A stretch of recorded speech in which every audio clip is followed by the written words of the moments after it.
हेर्नु त साथीहरू, यो के हो? यो चाहिँ अमिलो तामा हो।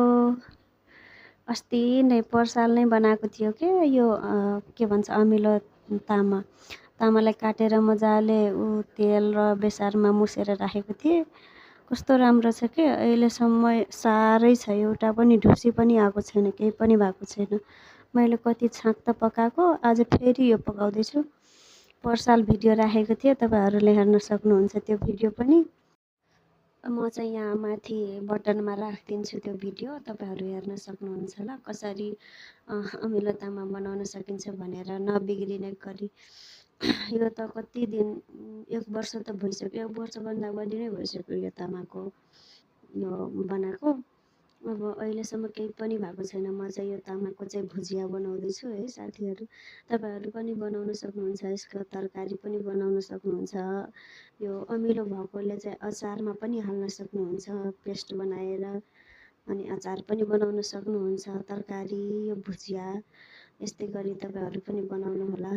अनि यो अमिलो तामा चाहिँ वर्षौँसम्म चल्ने गरी कसरी बनाउने भनेर जान्न चाहनुहुन्छ भने म चाहिँ यहाँ माथि राखिदिन्छु भिडियो, त्यो भिडियोमा हेर्नु है कसरी बनाउने भनेर।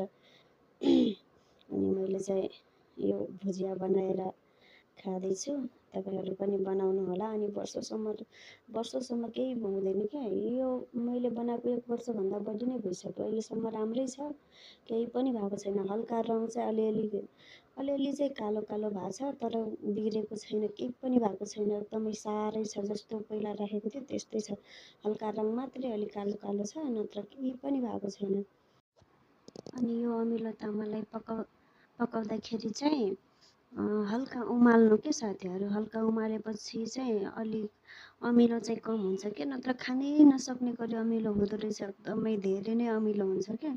अनि हल्का उमालेर त्यो पानी फालेर अनि सफा गरेपछि अनि पकाउँदाखेरि चाहिँ ठिक्कको अमिलो हुन्छ, धेरै अमिलो हुँदैन, अनि खान सकिन्छ क्या, नत्र धेरै नै अमिलो हुन्छ। अनि मेरो चाहिँ आजको खाना हेर्नु न, तामाको भुजिया अनि मस्यौराको भुटेको भुजिया अनि दाल र भात। हाम्रो आजको खाना यही हो। अनि हेर्नु त, मैले पोहोर भिडियो पनि अलिकति राख्दैछु। मैले चाहिँ पोहोर बनाएको थियो यही तामा।